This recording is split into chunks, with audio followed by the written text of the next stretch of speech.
What up, y'all? episode um episode 76, Susio Sports presented by Jail Blasters and Inplay Dogs and Jail Blasters. Um man, we got a little bit to get into tonight. Um as of right now, since we live, the Knicks is up 7 over the Pacers. What's been a pretty good game so far. I'm gonna just jump right into it. Episode 76, Susio Sports, presented by Gel Blasters and Play Dogs. Um, but yeah, man, bruh, I'm just saying, like, it's it's been like I tweeted out earlier. It's like Hagler Hearns kind of sort of.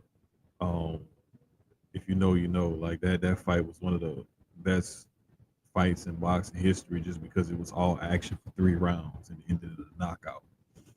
And that's pretty much what we've been seeing right here is just all action, all offense, hardly little. I mean, there's been some defense, but it's been more offense than defense in this. And yeah, man, it's been a good game so far, but I think this is gonna be a good series. It's probably going at least 6.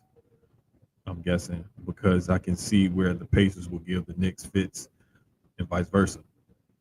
Obviously, by the Knicks being up 7 there at home, but still. So I'm just saying, man, like I'm loving the way this game is being played so far, and it's playing out.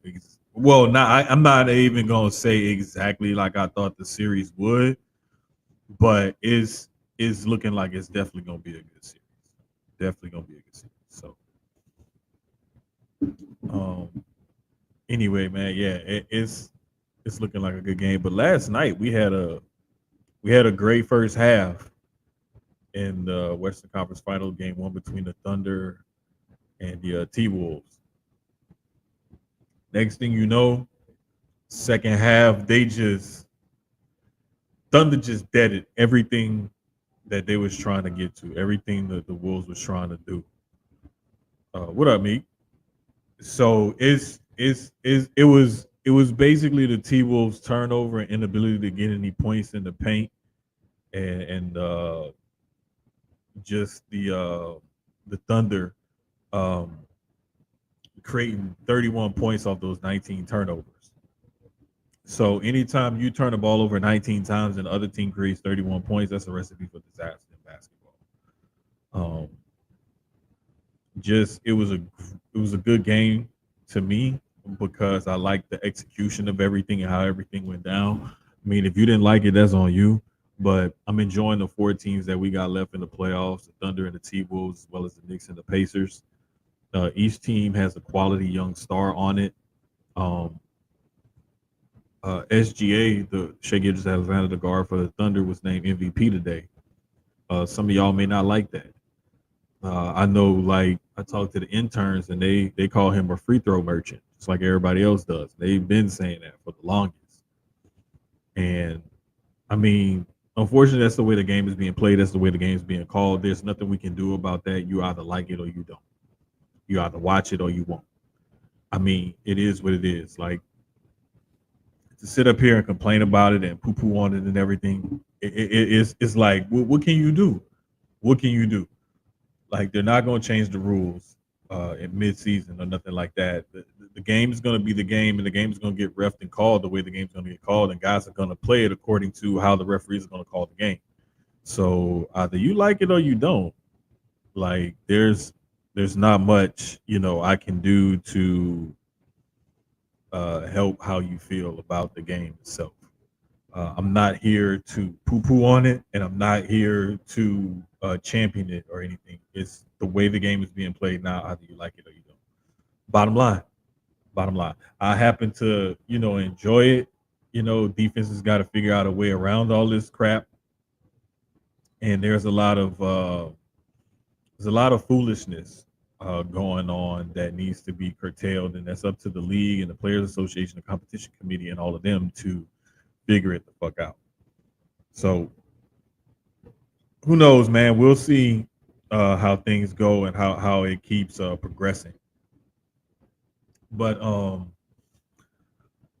again, like I'm excited to see these four teams duke it out in the conference finals simply because I like the way they all play basketball. Like just this game right here, the Pacers, they share the ball, they get out and run. They do a lot of pressure on defense as well. And those guys can switch pretty easily, seamlessly between all of them. The Knicks have their system where they have their go-to guys and whatnot. Um, and Brunson is their main guy. They're one of their MVP candidates on that team. And so you have, and they play an exciting brand of basketball where you could get Brunson may not go off one night, and it may be Cat. Cat may not be on one night, and it may be OG. OG may not be here one night, but like the other night, you saw Josh Hart get a triple double, 10, 11, and 11. So they're another team that has a bunch of really good, solid players around one of their main figures. And then obviously, with the Thunder, you have SGA and his band of merry men, with Chet, Jalen Williams, and Lou Dort, and the rest of the crew, Isaiah Hartenstein and whatnot. And then with the T Wolves, obviously you got Ant Man, uh, Rudy Gobert, um, the other Williams kid. I mean, you got and especially Nas Reed. I love Nas Reed, LSU player. So of course I'm gonna have love for him. But I love a good stretch 4 or 5 guy that can still help you rebound and defend. A lot of the times these stretch 4, stretch 5s, they're not very good on defense. They don't provide you very much outside of their outside shooting. But when you can help rebound and defend and whatnot and hit that outside shot, that makes you more valuable as a big. But I'm like I said, I'm looking forward to all of this, and I think that we'll get some pretty good looks.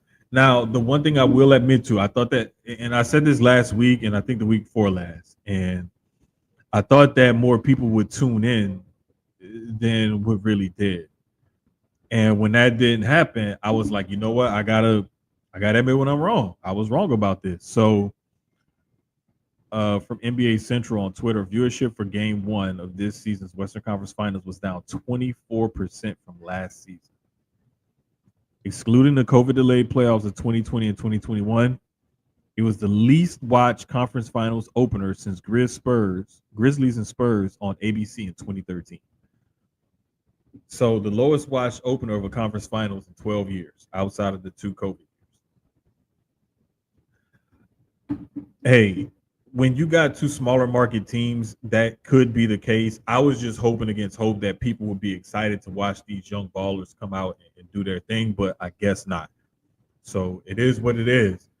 But I know a lot of the hardcore fans are definitely tuned in, and they definitely have like a stake in things because I see people talking about it on social media.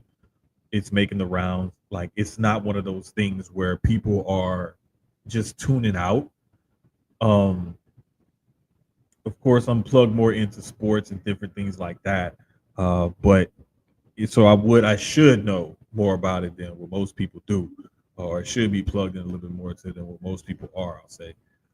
But the thing is, man, if you haven't tuned in already, like tune in and watch these kids play because you can talk about the game and the way it's being played and whatnot. It's not gonna change it. If you're really a fan of basketball, like some people really truly say they are, you're gonna tune in and you're gonna watch and you're gonna love the game for the way it's being played now, and kind of appreciate some elements that they may incorporate from back in the day. Um, but I do encourage people to definitely tune in, definitely watch these guys play. It's not all the free throw merchant and just the culture foul. I mean, there is some of that does happen, but they're really skilled. And one thing I will say about guys like SGA and Jalen Brunson, they're typically called free throw merchants and whatnot, but they're shot makers as well. So if you ever watch these guys just play instead of automatically poo-pooing them because you see that they get calls and they flop or what have you, you'll see that they're very talented guys and they can make different types of shots from different angles and whatnot. Perfect example right before the half. Um, Brunson got switched on to, I believe it was either Miles Turner or no, Siakam. Siakam was on. And of course, Brunson is a lefty. So Brunson went hard right and then, took a nasty cross back to his left, took two dribbles and hit a left-handed floater. Didn't flop, didn't get called for no foul, didn't make it to the free throw line, nothing like that. But it was just the move that he made to get that shot off against a bigger defender in the lane and make it in crunch time to give them a 7 point halftime lead. It's stuff like that you need to watch and see. It's just like the play where he closed out the game 7 against the Celtics with the crossover, the step back, and hit the three. Stuff like that you're gonna miss out on because you're thinking, I don't want to watch this guy. He flops and just gets to the free throw line. They just give him calls and blah blah blah. Like, watch the whole game. There's more to it than just what you're seeing on Twitter, Facebook, Instagram, what have you. Whatever else. If you're on Threads, Blue Sky, Snapchat, whatever else you want to call it, TikTok. There's more to it than that. And unless you watch the game and watch the whole game and watch several games and pick up on things and patterns and stuff that these guys do and how they play, you're still not gonna see it. And you're just gonna go off of what other people are saying. So that's why I always encourage people, watch it for yourself and formulate your own opinion instead of just regurgitate somebody else's. But I'm looking forward to these conference finals, and I'll definitely be looking forward to the NBA finals as well. As soon as they get started, whatever two teams come out on top. I was talking to the interns, and Maddie Maddie wants the Pacers to win to take up for Jason Tatum being hurt because she's a Celtics Jason Tatum fan.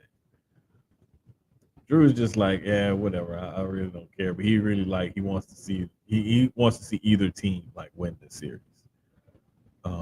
So we just gonna see it play it out. I want to see the Knicks and the Thunder personally in the finals because I know Knicks fans would lose their absolute minds, and I know people would hate seeing SGA in the finals. So I want to see that personally, just because people would hate seeing SGA in the finals, and people would hate seeing the Knicks.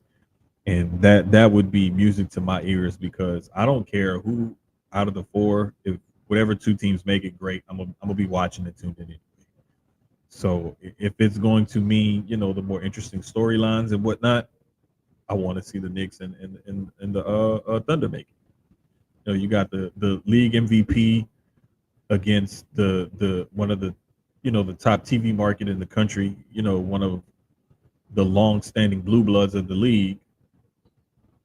And you got two guys that people call free throw merchants, floppers, all kinds of stuff. So that's going to be real interesting to keep an eye on and just see how that goes. So we'll take a look at that and see what happens. But and I'll keep y'all up to date because we may still be on air by the time this game ends. It just depends because halftime they went damn near an hour and a half or whatever after the game was supposed to start at 7. It started a little bit after 7 my time. So first half they were just going back and forth. So it took a little bit longer, but it lasted a good while. So second half typically can take longer, especially when you get to calling the timeouts and whatnot at the end of the game. So we'll see. But pivoting over to the NFL, man, today the owners voted to keep the tush push.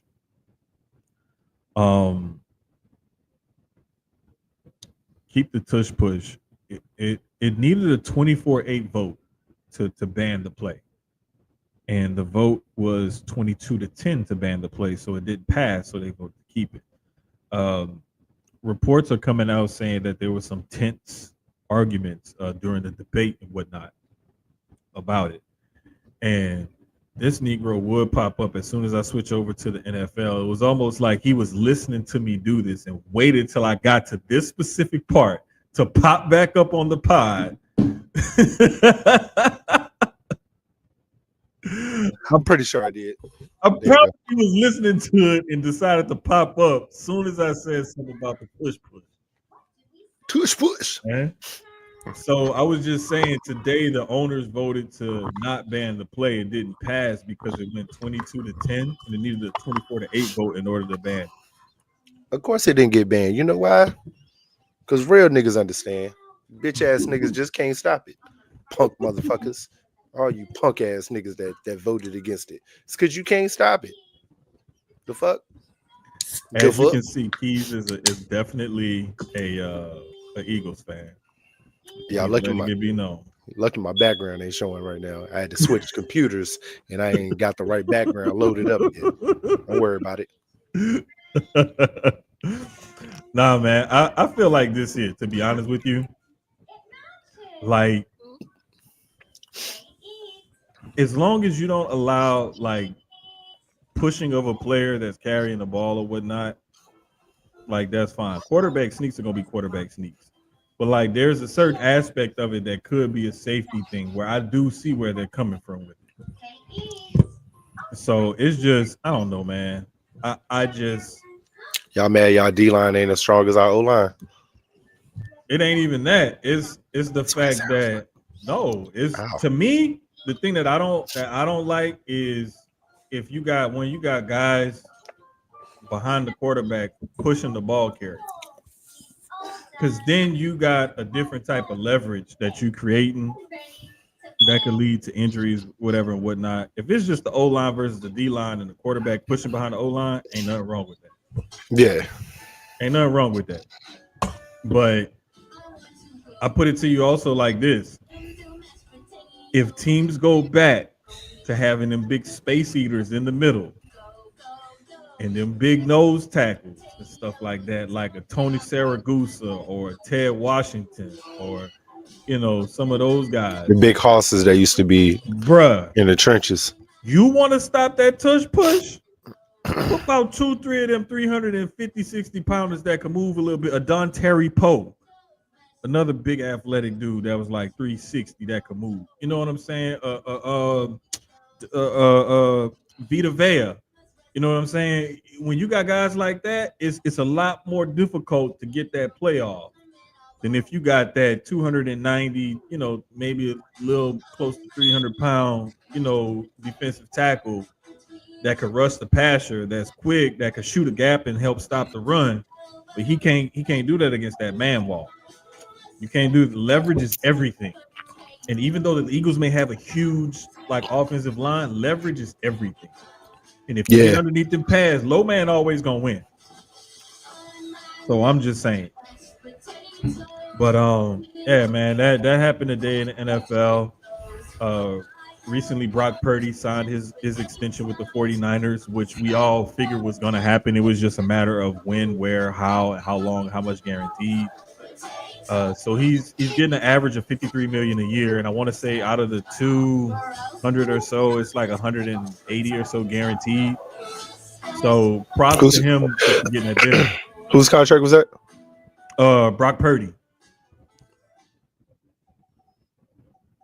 Yeah, he signed a nice little deal with the 49ers. I like it because it's crazy because to be complete, like, let's be honest. Has he earned that?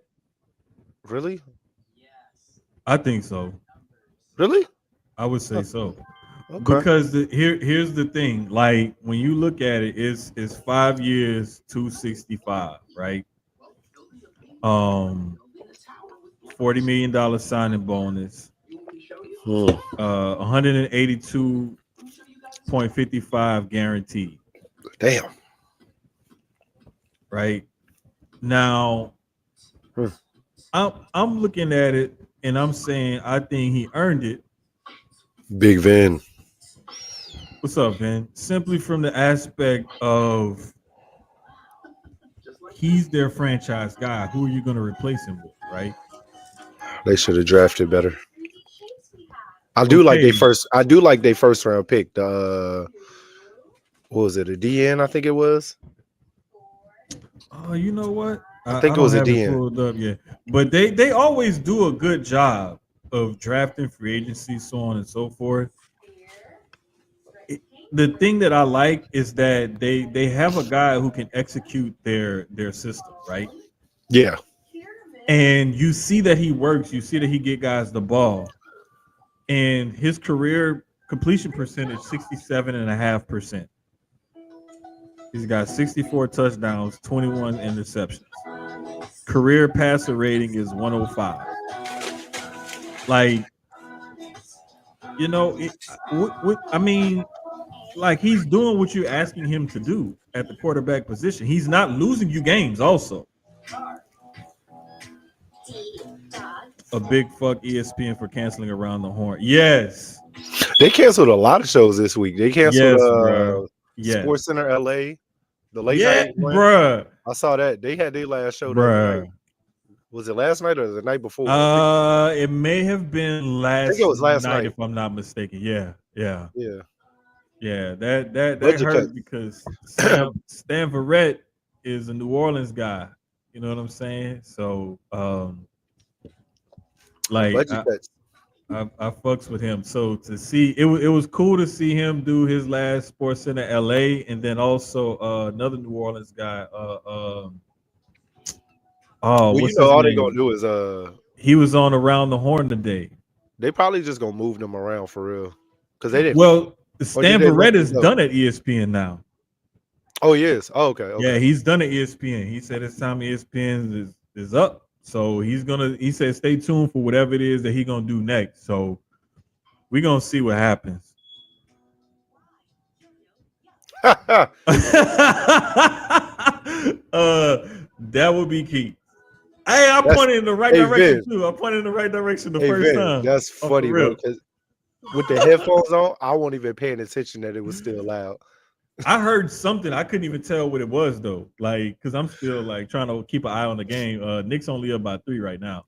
But yeah, man, like I barely heard it. That's but, gonna be that series. That's. I was just saying, bro. I think it's going 6. I think it's going 6. I think both. I think the East and the West honestly could go 7 because the teams are both so evenly matched that it really could. It really could go all the way. I really want Minnesota and New York for the story, just with the trades and everything. That's where the story is. To be honest, that is true. That is now you're right about that. At first, I wanted that just for the story of it, but I want to see the Knicks in it, and I don't care who comes from the West because either we get in a story about the trade with Minnesota, or we getting the MVP Shai Gilgeous-Alexander, who everybody hates. The way he plays basketball. So I'm going, as long as the Knicks make it, I'm good. I'm good. I'm actually, Knicks tape. I'm cool with the Knicks making it, man. Like eventually a down franchise got to pop up. So eventually at some point, they made the right moves the last 2 years though. And I definitely said that off season trades, draft, or not even draft, just trades in general. What they did last year with Cat, who they picked up in free agency with Mikal Bridges. Then they made the trade with the Knicks. I mean, not Knicks, with Toronto last year also for OG. Like they just made the right moves. They brought in the right players that fit the right way. They have a deep bench. Yep. I think the time they knocked off Boston. I think the time is now. I don't think Indiana's going to be trouble for them per se. I like Indiana a lot. Indiana also did the same thing. They made the right trades again with Toronto also. Toronto pretty much clean house and shifted and moved some things around.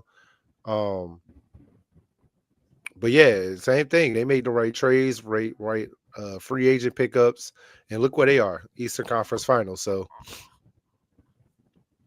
yeah, man, it's gonna be. And we knew them number 1 picks in OKC was gonna pan out eventually. You can't get that many number 1s and it not. So for sure. That eventually is just talent on talent. Yeah, I also feel like these teams, like I was just talking about a little while ago, like I just feel like these teams are set up for success because they each have a main star and they have the perfect Robins to their Batmans and Alfreds and everything else. Like they have everybody is set up to succeed and perform in the way that they play ball. So Knicks fans got some big heads for a team. You want me to get this one? You go ahead. Go ahead. You want me to get it? I know this ain't coming from a Dallas fan who going on 30 years.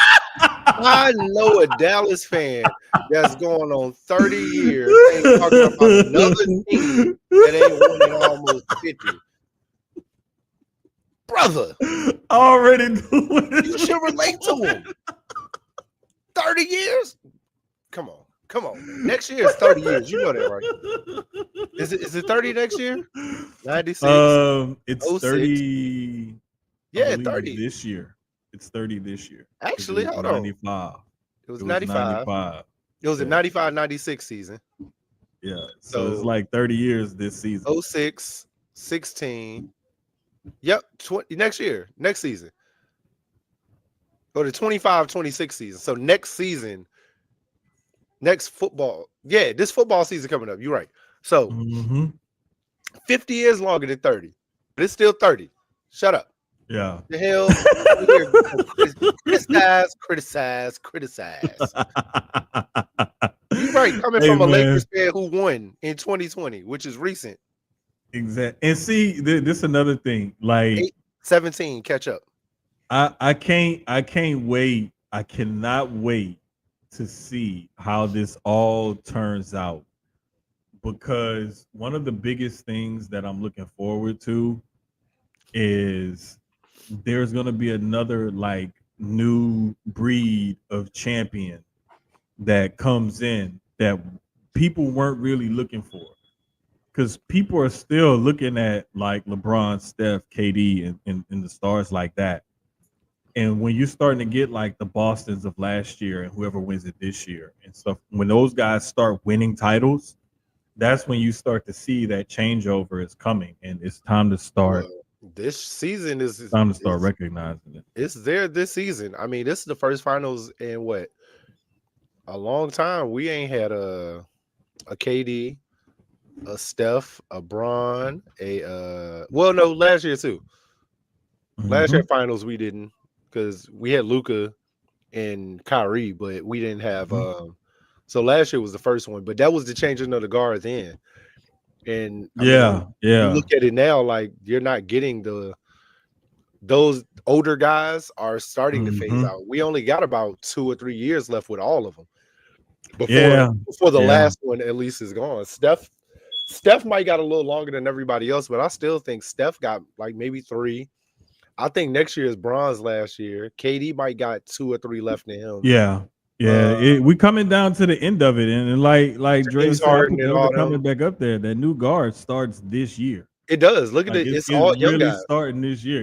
Yeah. I mean, the oldest of everybody is probably Julius Randle. When I'm looking at all 4 teams, as far as like the stars that are on these teams, exactly. I think Randall's probably the oldest. Him and Mikal, I think, because Bridges been in the league for a little minute now too. So, but yeah, it's definitely the changing of the guard is definitely this season. We got 4 teams that Minnesota's never won a championship. Nope. OKC technically has not. Well, Seattle didn't either, right? Or does Seattle have championships? No. So either one of them first banner. Shit, that'll be their first West. Well, no. I think Seattle. Yeah, Seattle has a Western Conference championship, but I don't know if that flows over to OKC. Let me see. The Knicks haven't won in since what? Phil? Yeah, it was the 71-72 season, I believe. It was like 71-72, I believe. Was I know Phil was on the team. Year. That was the last time. And then Indiana ain't. They get to the Eastern Conference Finals. They made it there a lot, but they've never made it to the finals. So no, they did. It was one of the years the Lakers beat them with Shaq and Kobe. It was. You're right. So it's still been either way. It's still been a very long time. They don't have titles because they couldn't get over the hump of beating MJ. Like I'm looking at it right now. So like, we got the oldest like star for the Thunder is SGA and Dort at 26. The oldest star for the T-Wolves is like Rudy Gobert at 32 and Julius Randle at 30. The oldest star player, regular player for the Knicks is Josh Hart at 30 and Cat at 29. Right. And then you got the oldest regular player, star, whatever, for the Pacers is Siakam at 31 and Turner at 29. So these guys can have these teams together for at least a few more years if they all re-sign them or whatever. You know what I'm saying? So Seattle it's 77, 78. Yeah. yeah. And I think the last time they made the finals was when they played Jordan, right? One of those years, I think Seattle had made it out the West. Yep. When Page. Oh no, they did. They won in '79. You're right, Dre. You're right. They did win it in '79. It was '79 when they won their title. Seattle. Yeah, okay. It was '79. I had to look. I was like, I thought they did, but I wasn't sure. But just when I looked it up, that's now, what I was thinking. It was '79. Okay. So yeah, it's been either way. All four franchises either getting their first one. Mm-hmm. Yeah, he goes lovely. I'll tell you, gotta love this, man. The support, pop in, pop out. Exactly. Hey, you showing love. That's all that counts. That's all that counts. Here's your view. All right. Exactly. Give us that view. Hit that like button. You know what I'm saying? And hey, we appreciate it. But as long as OKC doesn't win, I don't care who. Boy, go. See,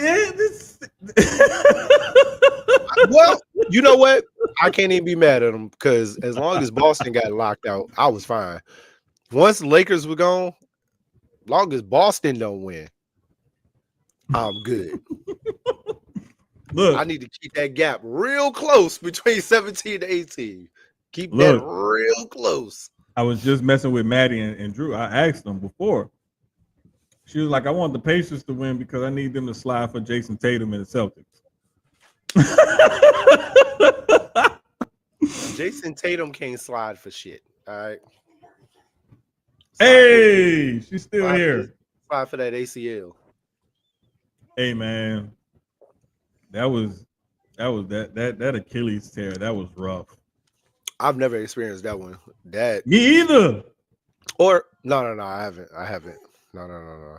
That I don't want to either. But I would rather crab walk on a football field of glass. And bro, that's a little extreme.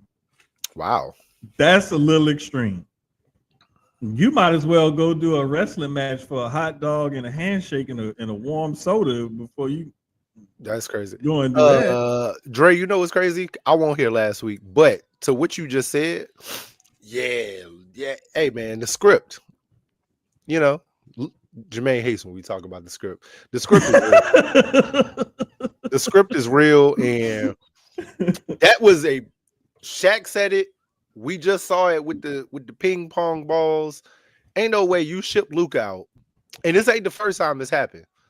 It's not the first time it happened. Nope. Think about Cleveland getting the #1 pick when LeBron was coming up. Oh, wait.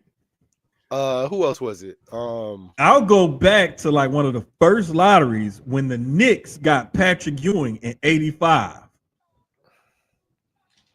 And the reason I remember that New Orleans getting AD and getting Zion. Yep. Wait, the reason why I remember that is because that was like the first thing I ever wrote that I published myself was an article about the Knicks and the frozen envelope from the '85 draft lottery. The frozen envelope. Yeah. So supposedly, like they put that envelope in the freezer. So that way, when they're pulling the envelopes, they knew which one to pull for that #1 pick. That's the conspiracy, the story, the rumor, whatever the hell you want to call it, or whatever. Like, but I mean, the league knew at that time. Like, if you want to save, you trying to save the league. You see what Magic and Bird is doing. What else do you need? You got Michael in Chicago. Mm-hmm. You just had Michael go to Chicago.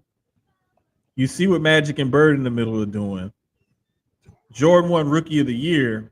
In the following year, you like, what do we need to do to help keep this momentum going? We got to put the big man in New York.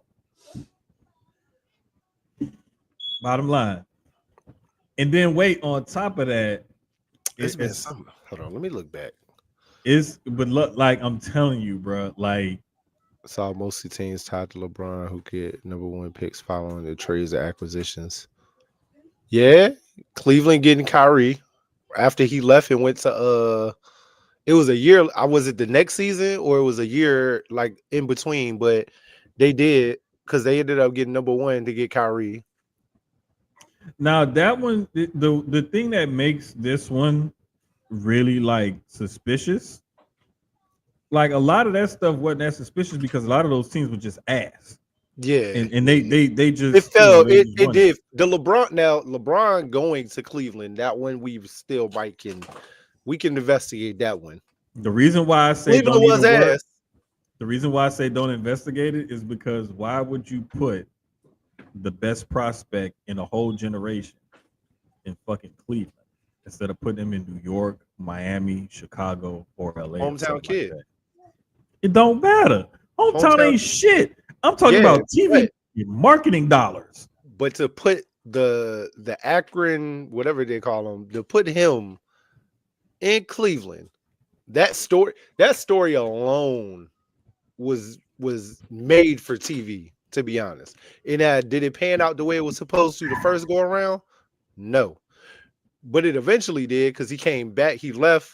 It's the whole I gotta leave home to become a man, and then I'm gonna come back home as a man, and it worked. It made for TV movie. It worked. Brunson's in foul trouble. Not shocked. Right. It put the Cavs back on the map because nobody really talked about the Cavs in the 90s. The Cavs arguably were one of outside of Jordan and them were one of the best teams in the East back during that time. They had some dogs on their team back then. They're another one that couldn't get over the hump because Jordan was in the way. But my thing is for business, LeBron in Cleveland was not best for business. Now, the reason why I say this one was most suspicious is because Dallas had a 1.8% chance of winning the draft lottery. 1.8%. One of the worst chances because they just missed out on the play-in. How did that team end up with the number one pick? Like, come on now. Like, come on now. So many stories that go with that. They just traded away their best player. And then you got all the backlash from that. Because listen, here's another thing. Casino.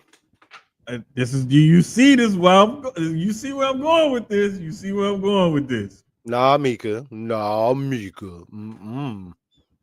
Hold up. That is they had a 1.8% chance of winning, right? 1.8% chance. That's why it's called the lottery. Hold up. So look, you got a 1.8% chance of winning, right? Your team owners, there's a conspiracy out there. We had Chris Kravitz on episode, I think it was like 58, 62, one of them. Go check it out. And he talked about his conspiracy theory about the Mavs owners wanting to get gambling legalized in Texas. If not, they want the team to be bad so they can move them to Vegas potentially. Oh, they moving to Vegas. Wait. The league is like, not so fast. You're not moving to Vegas because we're going to keep you relevant. That's what they think. Guess what we're going to do? We're gonna make sure y'all draft Larry Bird 2.0. Let me tell you what I do. Let me tell you what I do. Take that team and Cooper flagged up to Vegas. We out. Thank you. I appreciate what you just did for us because we were leaving with nothing. We were gonna wait for the rebuild, but since you just gonna hand it to us, we still gonna peace out. I'm taking Cooper and this new the Vegas, whatever you want to call it, Vegas Mavericks. That works too. You know, Vegas Maverick. That all goes together. Change the logo to like a deck of cards or some shit. I don't know, but it worked. Hey man, all I know is like they replacing the lost white with the great white.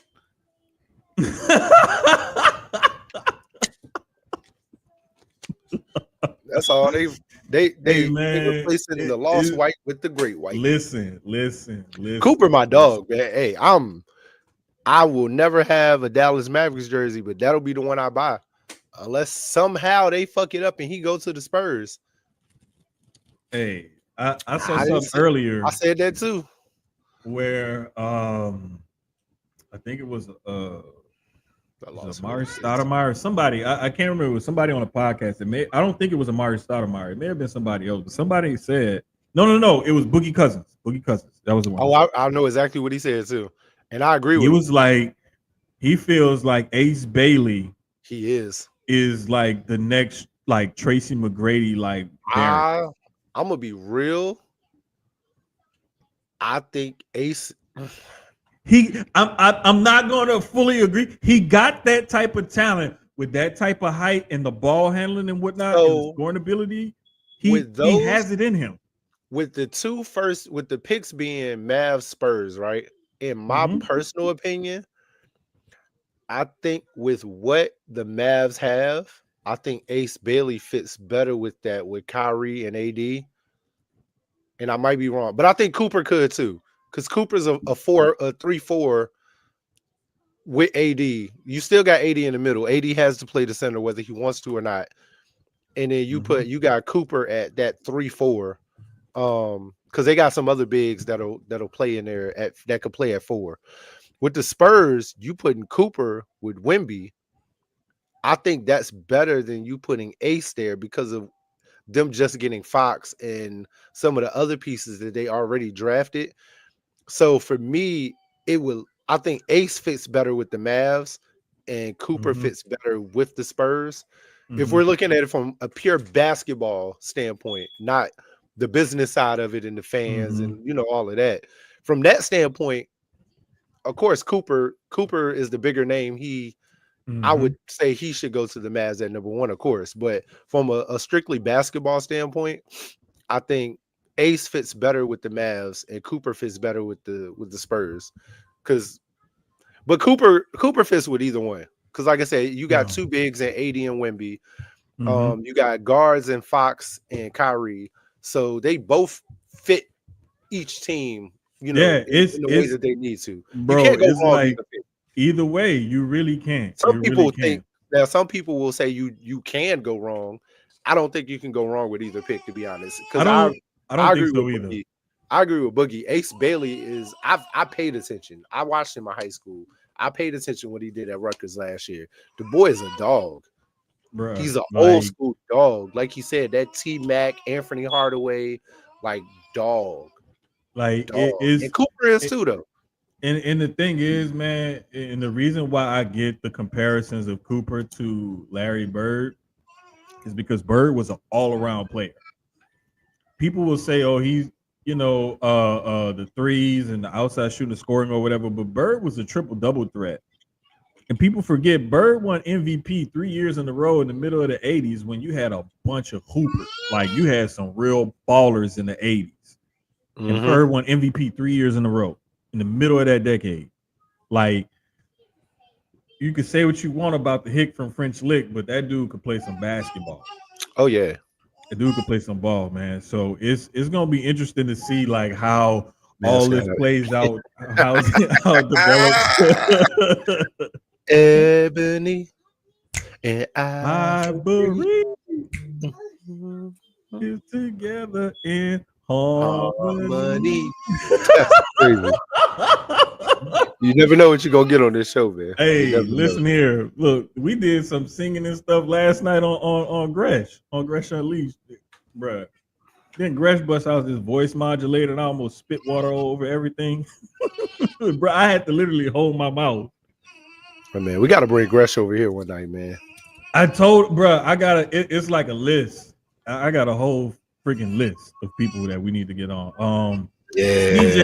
CJ from Public Enemies does their PE. I told me and Marks was talking earlier, and I told him we got to get Marks on. Got to get him. Yeah, JT. Got to get JT on. Shit, it's a bunch of people. But what I'm gonna have to do is definitely I'm gonna have to get like how I got that list of topics that we could bring back for lists and stuff when we have downtown. I gotta get a list of guests. I gotta recreate that list because I had one and then we started. We had people on and I just erased it. But I'm gonna get a list of recurring guests that we probably need to bring back and stuff like that. But yeah, man, definitely got to get more people back on and come through and holler at us. But bro. It's gonna the way however it plays out. I'm gonna be interested in seeing however it plays out because we gonna see some of that new talent get infused into the league, and it's like I'm starting to feel more confident about some of these kids coming out after their one and done years, after seeing them, like paying more attention to them play and whatnot. It's when we get some of these international players where I'm not quite sure because I haven't been able to really watch them play, don't really know a whole lot about them, and they're huge. The league loves them, but it's like huge question marks to me. Now, the one that I am interested in, the one international prospect that I'm really interested in, like just as of late, is the 7'2" Chinese kid.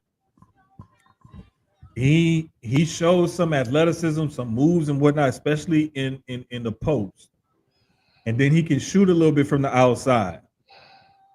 That's an intriguing prospect. Mainly if he can. If, I want to see how he can play defense though, because I only saw stuff highlights from him on offense. I want to see how he plays defense, and especially like help side defense coming over to help block shots and stuff like that. Because nowadays you don't have the big that's gonna just patrol the paint and block shots. You got to come on that help side. You said 7'2" center. Yeah, Hmm. yeah. He's like he nice with it too. They don't even have him ranked in the top anything. Hold on, I'm trying to think. You gotta really look for him now on the prospect list. I just remember watching I'm scrolling it now. it was NBA TV. I saw something on him because they were doing something about the rookie combine. And one of the NBA shows on ESPN or Fox or something. It was like a couple of NBA shows I was watching. They were talking about him also. 7'3" center from Australia. There's a, Oh, he's here it is. He's ranked 49th. Hanson Yang. Yeah, there it goes. Hanson Yang. That's his name. Because I knew he had like an American and an Asian name like put together or whatever. But yeah. We too, Lou. This guy. Racist. Racism. Yeah. Live. But like nah, he with the one that got me is he caught the ball in the post, he backed down, picked up his dribble, and he went pump fake or whatever, and then he drop stepped and reversed it to the other side for a layup. Like stuff like that, you don't normally see that from a younger guy, 18, 19, 20 years old. His 20-yard shuffle. His 20-yard shuttle was a 3.01. Wingspan 7 feet 2. Standing reach is 9 feet 3. Lane agility was 11.79 seconds. Pretty good for a big. Standing vertical leap was 26. I mean, when your standing reach is 9, you don't really need that much of a vertical. His 3/4 sprint was 3.38 seconds. Max vertical leap was 30 inches. Damn. Okay. It's not bad.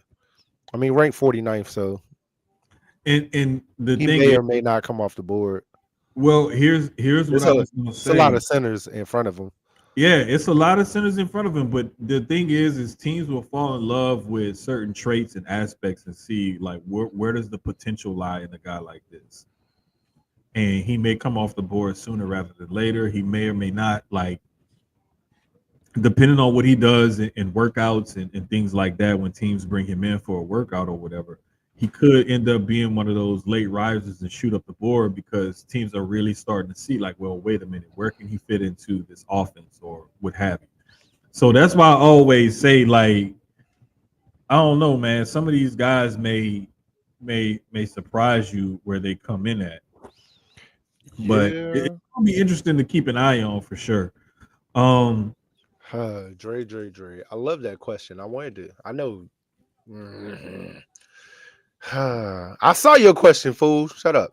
Look, don't you a guest on this show. You a commenter. Bitch. Wait till we get to it. Shit, you always want to jump the gun on stuff. You got your own pod. If you want to discuss that shit on your pod when you want to discuss it. Right. We get to it. We gonna discuss it when we get to it. Feel me, blood? Damn. Shit. Come in here and try to dictate shit on our goddamn show. You got your Make own us jump show. you. Make us jump you, cuz. Anyway, but I feel you. That is an interesting topic right now. It's kind of the hot topic that everybody's talking about. We are watching live the back and forth between Ryan Clark and RG3, which is I feel like they both just need to sit this one out. I ain't gonna hold you. Cause Ryan today just but that part aside, it's just it's the female magic bird. That's all. I mean, literally, if you are very familiar with the way Magic and Bird started, the way it went while they was in the league, how it just went their entire career pretty much. Angel and Caitlyn are gonna be the same way. I mean, the racist part of it, I hate to say this, but it comes with it. Because you have a young white girl, you have a young black girl.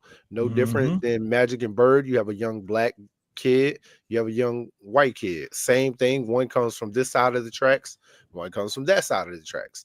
It was no different, and it's no different now.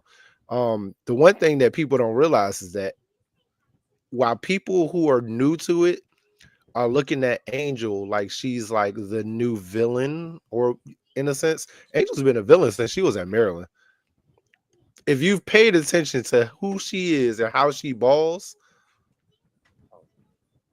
she's always been a villain. This ain't new. She's embraced it since Maryland.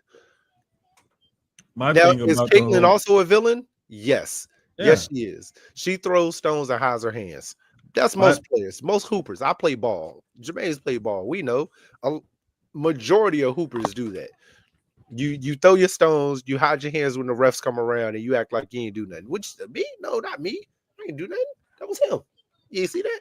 Exactly. So I don't even think that foul was that hard in the game the other day. Really exactly, Mika. Two sides of the same coin. Like I don't really even think the foul won't even that hard. It was just one. Y'all have to understand. Angel understands business. She ain't gonna tell none of y'all this. She understands business. You know what business is? Oh, that was Caitlyn that fouled me. Hold on, let me turn up real quick. Let me turn this acting on. Because I guarantee you after the game, I don't even think that was it. It was just look, they done called each other like, "Girl, you did that." Nah, man, y'all be with the conspiracy theory way too fucking much for me. I love that one. That theory is always the whole thing is like she got fouled hard. She hit the deck. When she had an open layup, she didn't like that shit because it came from behind. Yeah. And the other thing was like right before that push. If you pay attention to the whole entire sequence, right before that, Angel pushed old girl down and grabbed the rebound, and the ref didn't call it. When she grabbed that rebound, she was about to have an open layup. Caitlyn made sure she fouled her to make sure Angel wouldn't make that layup. It's a simple basketball play. That's all it was. It's a simple basketball play. Them upgrading that joint to a flagrant one. It's just the way the game is being reffed right now. That's the way the game is being reffed right now. If any of you go back and watch it, at the end of it, it was the extension of the push at the end. It was more where it went from her grabbing her and kind of like putting her down. It was the grab and put down, and then the shove at the end of it is what made them upgrade it to a one. They would have did the same thing if it was guys in the NBA. I seen a lot of the discourse about. I think the one I saw that I just couldn't agree with was what Kenya Martin was saying to Cheryl Swoops. It came off as very sexist to me, where it was like, "You're women, you shouldn't act like this," and I'm like, "Nigga, they hoopers." Thank you. I tell anybody this, bro. The one thing, and I've told Jermaine this, the one thing I hate is when we on the court and we hooping, if there are women on or females, ladies, whatever, on the court playing ball, you're a ball player. You're a hooper. I'm gonna play you no different than I'm gonna play that guy. Yep. I'm not gonna take it easy on you because you about to drop 20 on me, and I ain't about to have is everybody on the court laughing. So, she was hooping on you. No, she won't. Block, steal, defense. Oh, she gonna get crossed up the same way bro gonna get crossed up. I'm gonna leave her at the 3-point line the same way I'm gonna leave him at the 3-point line. It is no different. I hate that. So the same thing when it comes to these women in the WNBA, I respect what they do because they are hoopers. I'm not gonna be like, oh, they're women and they need to not be so aggressive. And It no, man, ain't that's got nothing to ball. do with that, man. It's Like they're gonna ball. ball just like guys do. And when you really look at it and think about it, the fact that they're the women's game more or less resembles what you'll see from most men's games because most of us ain't 6'8", 6'10", 7 foot. Most of us, is my Except height for and Jermaine. shorter. Jermaine is 6'11". I'm only 6'5". He's 6'11". Don't let him lie to y'all. But like you're gonna see people my size and shorter playing ball most of the time. So you're gonna see more of the game being played like the women's game underneath the rim, not a whole lot of flying around dunking and stuff like that. And you're gonna get some hard fouls. You're gonna get some, resistance and playback and pushback and whatnot. And you're gonna get some of those times where things like that is gonna happen. To me, it was just a hard foul. I don't think that they were playing it up for the drama. The only people playing it up for the drama is the media and the fans. That's who playing it up for the drama. They just out there playing ball. They simply out there playing ball. Like that's all they doing. And it's the media and the fans and the people commenting on social media and also the quote unquote fans that want to weigh in on things simply because Caitlin Clark is white and or Angel Reese is black. It's like if it wasn't for that racial component to this, a lot of people would stay out of this and this wouldn't even be a thing. But there's so many people that keep the talk going simply because they're race baiting with it because there's two opposite ends and opposite sides to put in that whole argument or whatever that they feel like, okay, we're going to do this. Like, no, like call it for what it really is. Like it's just two highly competitive female basketball players that have been at the top of their game for the last 3 years. And it's just good competition. Like they're probably tired of hearing about it. And they're selling tickets. No, I don't think that. Caitlin might be, but I think she also understands the business of that. She's learning. I ain't gonna say she understands. Angel understands. Caitlin's learning the business of basketball. That this is what's selling for the league. This is, I mean, to be honest, to have more people watching. Yeah, we're watching because these girls can play, they can hoop, but also this drama, it sells more for them than it would. Same thing for men. If you got two guys that it's a rivalry, they've been going at it. They're like the way Brunson and Hallie, the way that's been built up ever since they made the Eastern Conference Finals. No different. Only difference is they not talking as much. Say hi. Say hi. You say hi. So what's up, yo? That's all he wanted. He just wanted to get on camera. He was like, "Look, it's my turn to be on." No smile? Okay. But yeah, he no selling. Boy. And it's crazy. As soon as he get down, he can be laughing. But yeah, it's no different than that. Like it's what's selling for the game right now. And that's why I felt like Angel was selling it a little for that aspect because she understands what their rivalry now means to the league in a sense of what's going to keep people talking about them, about the game. Because if you're talking about the game, that means you're watching the game. And if you're watching the game, we're making money. I think y'all give the players be worrying about playing ball. No. They do. But also I think the women's game is a little different than the men's in a sense of that. The new players coming in are a little different than what we've had before, but it's all a business at the end of the day. Because your marketing team, we hoopers, you still got your PR team, your marketing team, you still got all those people that understand what I just said, and they're in their ear telling them and talking to them about the same thing. So, and I could be wrong, but I could be right. Boy. I just feel like it's a bunch of bullshit that people are perpetrating and stuff online. And they just it's people that's keeping the talk going and whatnot, of course, and making it more than what it really is.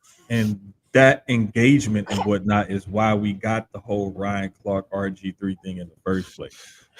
And the That's power out whole of control. my whole point is to it all, just to wrap it up, is just that you got way too much people invested in the discourse surrounding everything that has nothing to do with the competition.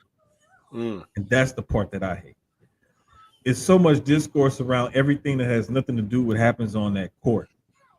And that's the part that bothers me, because we got two of the premier women's hoopers. And we're not even talking about the fact that Caitlin Clark has already tied and broken the record for most 25-point, 10 assist games in WNBA history in 42 games, when it took the previous record holder almost 500 games to do the same thing. Diana Taurasi played over 500 games and only had 9.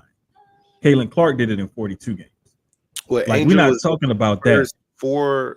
What was it, 460 player or something like that? Exactly. She was the fastest player to reach like 400 points and 400 rebounds. Yeah. It was Why are we not talking about that instead of talking about a fucking foul that happened in the third quarter of a 35-point blowout loss? Because it's Angel and Caitlin, and it's gonna be like that every time they play. That is my whole problem with this, is that we losing the plot. We are losing the plot because we're talking about all the extraneous bullshit on the outside and not talking about the actual 94/53 that happens on the court. That's my problem with all of this. And so I'm just gonna leave it alone, because I'm tired of talking about it. I'm tired of seeing other people talk about it. It's like, y'all, and the thing that I see is the difference in the women's game and the men's game, to me, is the discourse around it always has something to do with something else besides what happens on the actual court. It's always some other bullshit that people bring up, and it pisses me off, because it's like, y'all don't even see what these women are actually doing, and the movement that they're making, and the motion that they got in as far as like trying to bring their league up with their play. And y'all keep talking about all this other bullshit, and it's like, why are we even worried about that when you can't even tell me what they do on the court, or how they play, what their favorite set to run is? You can't tell me none of that stuff, but you could tell me, oh, that should have been this, or that should. Man, shut the fuck up. And that's just the way I feel about it. Because if you can't tell me other stuff, but you can tell me all this other bullshit, I don't want to hear that, man. Talk to me about what happens on that court, and then I'll sit and maybe listen to you say about what your opinion about the other stuff that happens elsewhere. But I say no. No, because it's more social media. That happened outside of ESPN and Fox. I think that was more social media. That's the thing. The fans and exactly that happened outside of the scope of them being on their normal networks or whatever. So that came outside of the whole thing. So it's whatever, man. But anyway, I'm looking at this game, and it looks like the Knicks are clinging to a 7-point lead with about a minute or so left. So we're gonna see how that's gonna work out. The only other football thing I had to get to today was RIP to Jim Irsay, coach owner.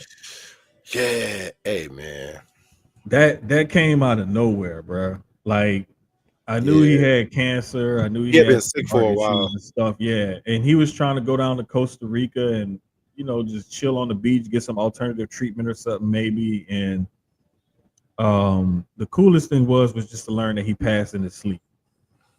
It wasn't like a drug overdose, or don't seem like it was anyway. It wasn't nothing crazy that you would think that would be associated with Jim Irsay. No, just given his past. You know what I'm saying? So, like, just hopefully the toxicology report comes back and he was clean, or it wasn't no like accidental overdose or nothing crazy like that. But I wouldn't be surprised if it did, just knowing Jim Irsay. But I mean, the dude lived how he wanted to live, and he felt like, you know what, I'm here for a good time, not a long time. So, but shout out to Jim Irsay, rest in peace, Colts fans, Colts Nation. Like, it's messed up. Like he was And to me, he was a breath of fresh air as an owner because he did not give a single solitary fuck about what nobody thought of him. He's like, nope, I'm gonna do what I do, and I'm gonna be who I'm gonna be, and y'all either gonna like it or y'all not. But you're gonna get what you get. You're gonna get with exactly what you see with me, nothing more, nothing less. So, shout out to him. The only baseball thing I want to touch on before we get to our rants and wrap everything up was Boston Red Sox manager Alex Cora got us some backlash because he missed one of the team's games to attend his daughter's college graduation. Now, here's what's crazy to me. Baseball has 162 game season, right? 82. 162. Is it 62? It's 162. Okay. Because it used to be 140 something, it was 154, and then they made it 162. Baseball has 162 games. And people are mad at this man for missing one out of 162. Bro, I wouldn't give a damn if it was an NFL coach and they play 17 games a year. And if my NFL coach said, hey, I'm missing this Sunday's game because it's my daughter's college graduation, fuck it, bro. No problem. Right. You got it, big dog. You got it. That's your kid. That's your kid's college graduation. Who's to know what else he's missed because he's had this job in his career from being a player to a coach? And I've heard so many players and coaches say that, like, the reason that they retire early or just walk away from it when they can walk away is just that they miss out on because your family sacrifices for the greater good. And exactly, to be honest. So that's almost like there was a story here. Some kids had got fired from Chick-fil-A. I don't know the full story, but their high school graduation was on Friday, and none of them came to work. So I don't know if it was like they called out or they didn't request off like they should have. But my thing is, if you know they graduating, you expected to come to work. Now, also, I don't know if their track record prior to that was, their attendance was horrible. Right. But also, it's their high school graduation. Like, you expected them to come to work? Exactly. Come on now. Let's be for real. Let's be for real. And I know, like, you'll have certain instances where people get shorted or whatever, but it's communication. And that's the biggest thing. You have to learn how to communicate. And I just went over that with one of my kids. Like, no, you have to learn how to communicate properly. Like, there are certain expectations that they have of you as an employee. Like, you can have expectations of them as your employer, but they have expectations of you as an employee to communicate as well. But it reminds me of, like, just the other day, Mello was talking about on his podcast, 7 p.m. in Brooklyn, how when Cayenne was coming up to his freshman year of high school, and Mello had a chance to join the Lakers and play with Bron. I saw that. And he was like, I don't know. And Cayenne was like, nah, go play with your homeboy. Like, that was, that's your boy. Y'all may never get a chance to do this again. Like, go ahead and take that opportunity. So he missed Cayenne's freshman year of high school basketball because he was playing in LA. He says coming up for his 20th year, that's a big thing. That's a big thing. And he was just like, nah, I'm done. Like, I've done everything I wanted to do. Like, this and that. It's not like I'm about to win a championship or nothing like that. I'd rather just watch my son play. And I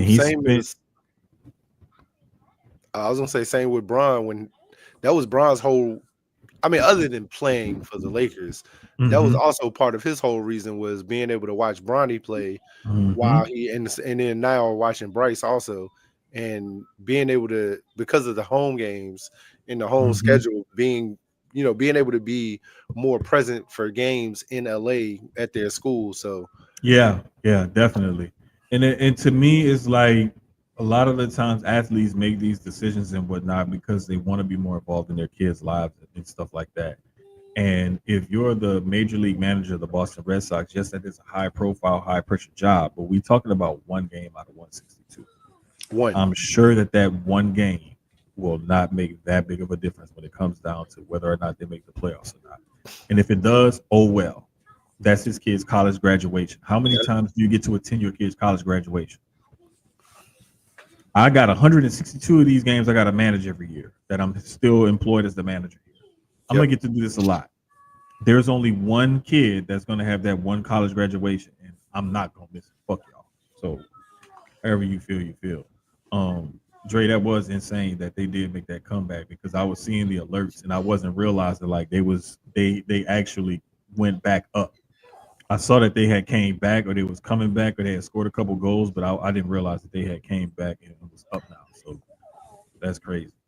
But yeah, man, it's been a while, like week or so in sports. Like it has. I'm trying to think, has anything else crazy happened? All-Star weekend this weekend in NASCAR. Kind of like their new mid-season break.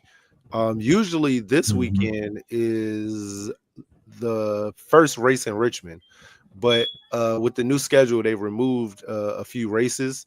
The first Richmond race was one of the ones they removed off the schedule. I'm still mad about that, NASCAR. Fuck you. Not fuck you. Because I'd be at NASCAR this weekend for my birthday. But they removed that and they replaced it with the All-Star race this weekend, and I think it's in Nashville. I might be wrong, but so got that coming up this weekend. The Cup standings have been interesting. Little separation at 1 and 2, from 1 and 2 to 3 and 4, as far as that goes. So it's going. I'm paying attention more than I was earlier in the season. So. See, this is the part that throws me off, right? So Kyle Larson is in the lead with 469 points. You got Bell with 384, Hamlin with 346. William Byron is in fourth. How does he in fourth with 434 points? It's because of how many races they won. So okay, I see it. I'm looking at it now. There's two different standings, right? So there's the point standings, and in the point standings, William Byron is number 2. But I see in the wins when it comes to the wins, that's where it goes into the playoffs. Okay, so when you're making the playoffs, your playoff ranking at the end of the season goes by how many wins you have. So that's how Byron ends up at 4 in the playoff standing is because of that. But in overall like points, he's number 2 right now. Gotcha. So I see because he's finishing. Yeah, points wise, it's because he's finishing like. Well, he only has 1 win, so he's finishing 2-3 in majority of the races that he hasn't. That he didn't win. Same thing like Kyle Larson. He has 3 wins, but he's got 8 top 5 finishes. William Byron has 5. Bell has 6. Chase Elliott has 3. Ryan Blaney has 5. Tyler Reddick has 3. Even though like he doesn't have any wins, he has those top finishes. Yeah. So I see what it is now. Yeah, that's where the difference in those two come in because you could be leading in points and have no wins on the season and not be in the playoff ranking. You could be 7th or 8th because you don't have any wins in the playoff ranking. But so it's 2 different championships at the end of the season. There's the overall points champion, and then there's the champion as far as like wins. The playoff. Yeah. Okay. So there's been seasons where you'll have one person who will win the overall points, but they won't win the Cup Series at the end of the year. Gotcha. Okay. See that's what it normally threw me off. That's why I'm glad like I got people like you and Breeze and my partner Trey. I haven't talked to Trey in a while because he moved to Austin and started doing comedy and shit. But like I could talk to y'all about NASCAR stuff because I know y'all know, like, be able to explain it to me and I would get it. But nah, man, it'd be confusing sometimes because it's like the way they do it, but I get it now. When I pulled up the rankings and then you said that, and then I looked at it and I hit the button to switch between the points and the wins, that's when I was like, oh, okay, I see what you're saying now when I pulled it up. But yeah, it makes sense though. But I like when there's like more of like a definitive like, okay, this is it. It's cut and dry. I hate it when they get kind of convoluted and it gets kind of confusing or whatever. But Oh, it gets like that I get it. by the end of the season. It definitely gets like that. Bruh, I think it was, gosh, it was either last year before. Anyway, it was recently that I was just like, well, wait a minute. How come? And it was the same kind of thing that just happened just now. I was like, well, wait a minute. How come he got that, but then he's ranked here, but then he's not this, but he don't qualify? I was like, you know what? Let me just wait till the end. And then, like at the end, when they was handing out the trophies and the season was over with, and they had the awards or whatever. That's when I was like, oh, okay. Now I see what's going on. I had to wait till the end of the awards thing and everything before I really like understood. There's been so many guys who have been like top 5 in points, but missed the playoffs because they have no wins. Yeah, because they have either polls or top 10 finishes like out the ass, but they have no wins. No wins. So it's that's when I was like, what the hell is it? Like, how does this happen? But then I was like, okay, I get it now. Next one. So is the game over? Right now they up 3 with like 13.9 left. Okay. So yeah. But it's kind of crazy, man, like how everything's been going or whatever this week and just this past week, which we ain't got nothing else. I'm gonna just go ahead and get to my rant right now. Floor is yours, big dog. This whole thing with ACW and hold up. Into it. Anybody out there listening, family, friends, or whatever, I'm giving y'all a 5-second count because I'm about to let loose.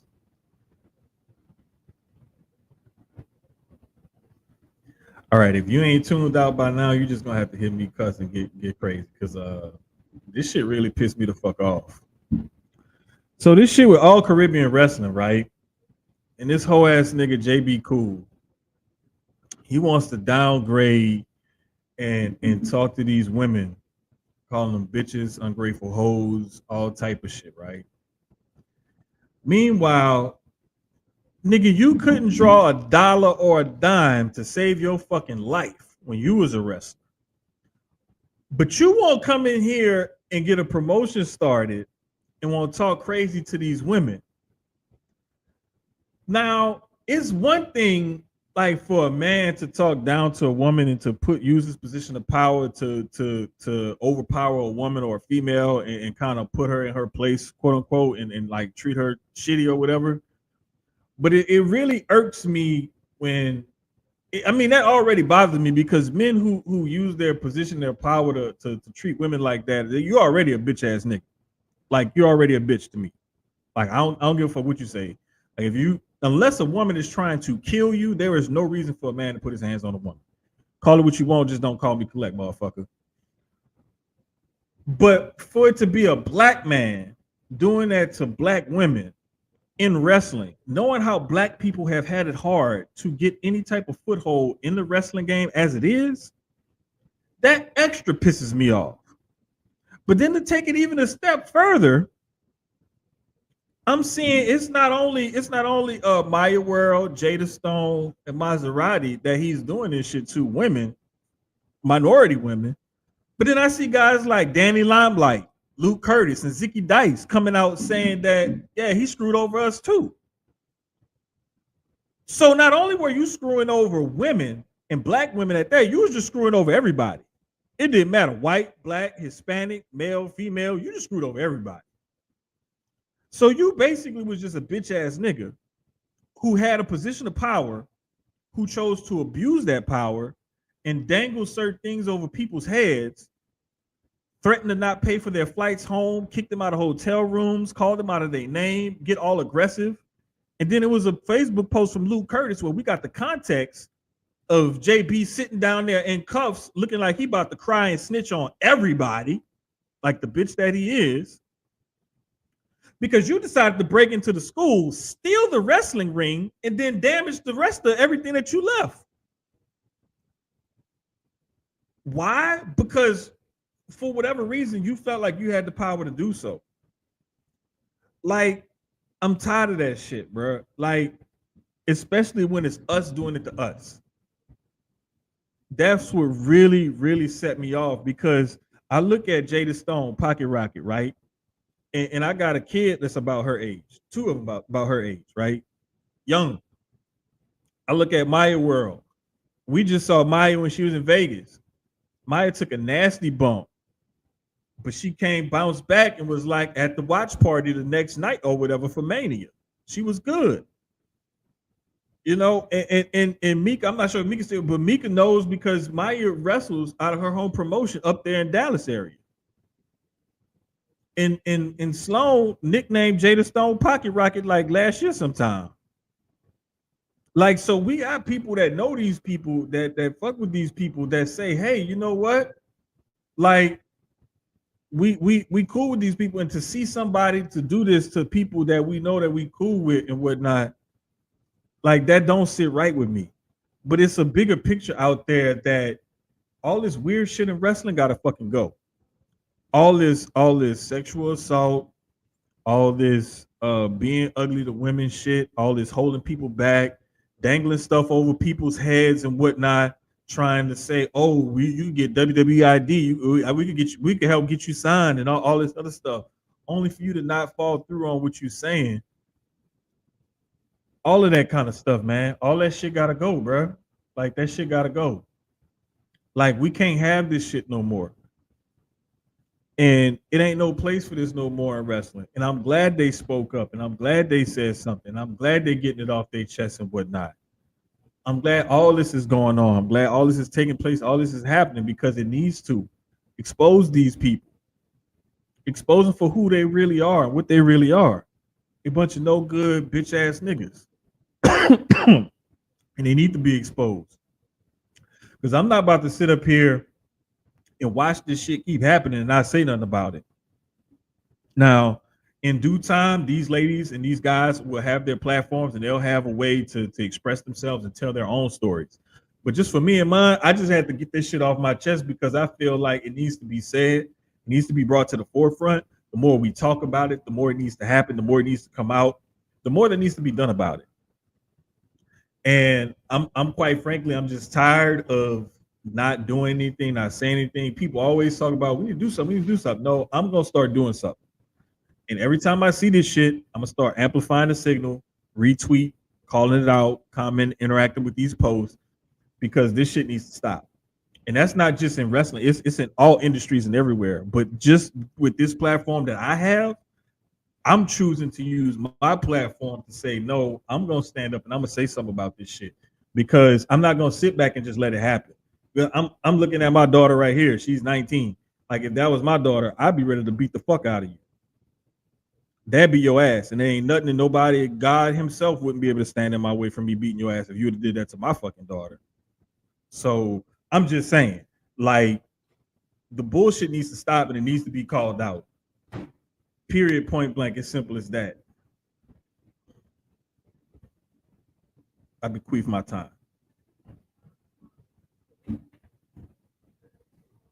But another thing y'all need to start doing is wearing deodorant, taking baths and shit too.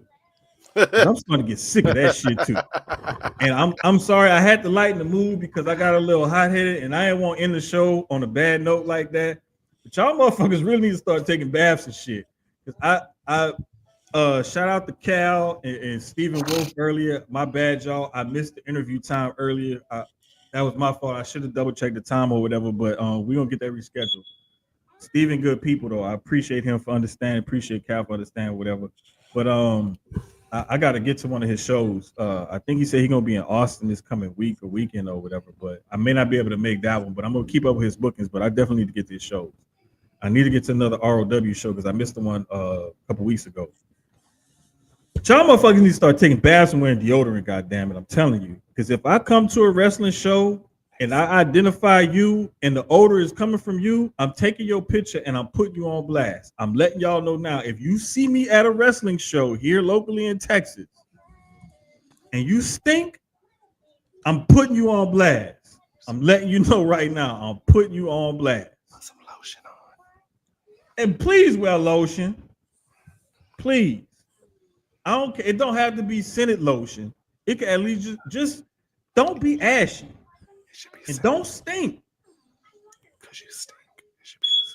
And wash your damn. If you gotta use damn Dawn laundry detergent, dishwashing detergent to wash clothes, wash your clothes, wash your ass, and wear deodorant, and put on lotion, and mouthwash,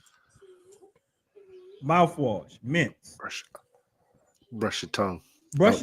Don't forget to brush your tongue. And the insides of your jaw. Don't just brush your teeth. Brush your tongue, the insides of your jaw, and the sides of your mouth and shit. All that good stuff. But Knicks Pacers in overtime also. Yeah, bro, that shit was crazy. The ball, his foot was on the line. It bounced up above the shot clock. It did not hit the backboard or anything, and then dropped right in to tie the game. No time left. So we about to see what it do. But for my brother Keyz, for everybody in the comments, for all damn near 200 of y'all tuning in. Appreciate you. Appreciate y'all. Thank y'all for listening. Thank y'all for tuning in. Hit the like, hit the subscribe, and hit the bell for the notifications. This is episode 76 of Susio Sports, presented by Gel Blasters and Inplay Dogs. We are out.